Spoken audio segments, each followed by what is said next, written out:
kita bertemu lagi di Habatus Hidupku Bagi Kristus. Hari ini kita akan belajar tentang Kisah Para Rasul 8 ayat 4-25.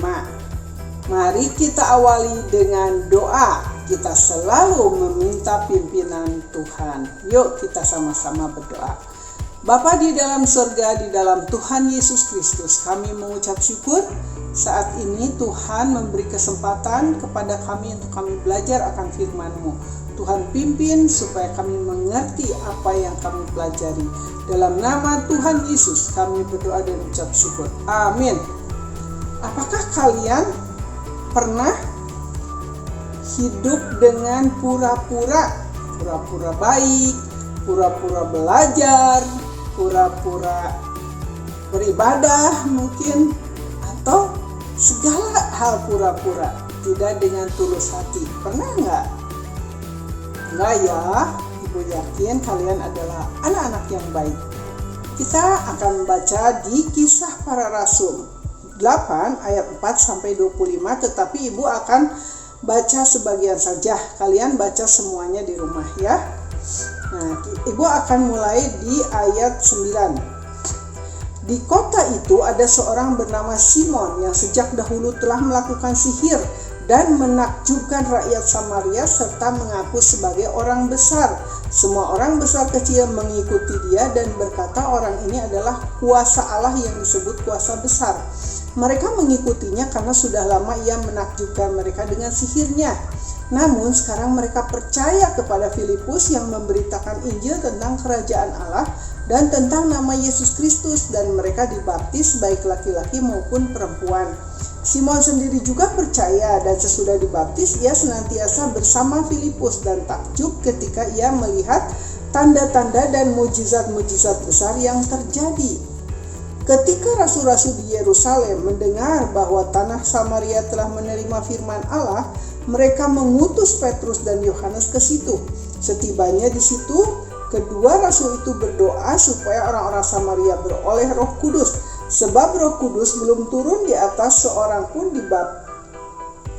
di antara mereka, karena mereka hanya dibaptis dalam nama Tuhan Yesus. Kemudian keduanya menumpangkan tangan di atas mereka, lalu mereka menerima Roh Kudus. Ketika Simon melihat bahwa roh itu diberikan melalui penumpangan tangan rasul-rasul itu, ia menawarkan uang kepada mereka serta berkata, "Berikanlah juga kepadaku kuasa itu, supaya jika aku menumpangkan tanganku di atas seseorang, ia menerima Roh Kudus." Namun Petrus berkata kepadanya, "Binasalah kiranya uangmu itu bersama engkau, karena engkau menyangka bahwa engkau dapat membeli karunia Allah dengan uang.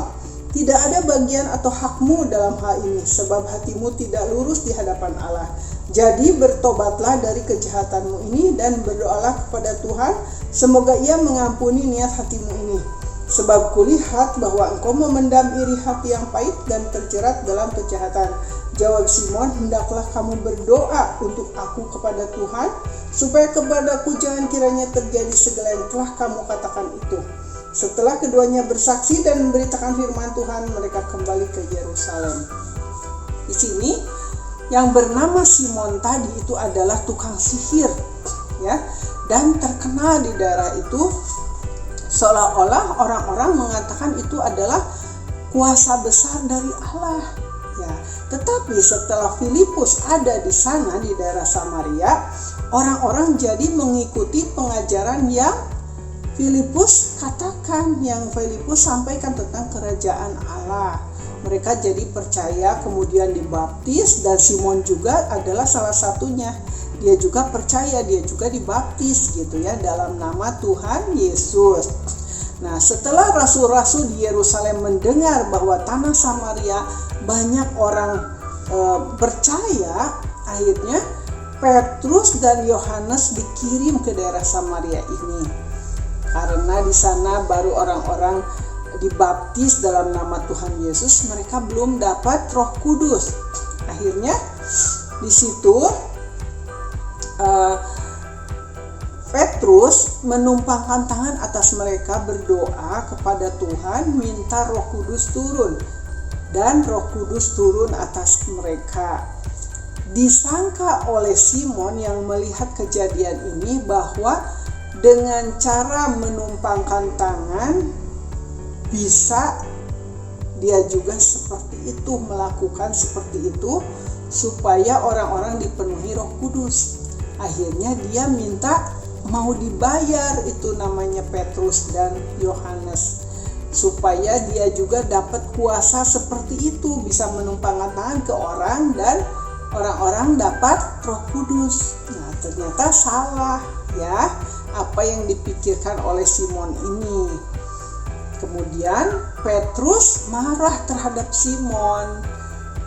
"Binasa kamu dan uangmu," kata Petrus, "karena kamu tidak punya hati yang lurus, hati yang benar di hadapan Tuhan. Kamu punya iri hati," kata Petrus. Akhirnya bagaimana reaksi Simon? Simon sadar di situ. Dia minta didoakan juga oleh Petrus. Dia mengakui bahwa dia salah, dia belum mengerti ya anak-anak. Nah, di sini kita dapat pelajaran bahwa kita harus mengikut Tuhan, percaya kepada Tuhan Yesus itu dengan sungguh hati, dengan tulus hati, niat hati yang baik. Datang kepada Tuhan benar-benar untuk percaya, untuk menjadi pengikut Tuhan yang sungguh-sungguh, bukan pura-pura, bukan ada apa-apa di balik hal itu. Jadi ada motif-motif tertentu, ada motivasi tertentu, ada dorongan hati yang salah. Ya, jadi gantilah ya, jangan seperti itu, jangan seperti Simon. Itu salah. Dia punya niat hati yang salah di hadapan Tuhan.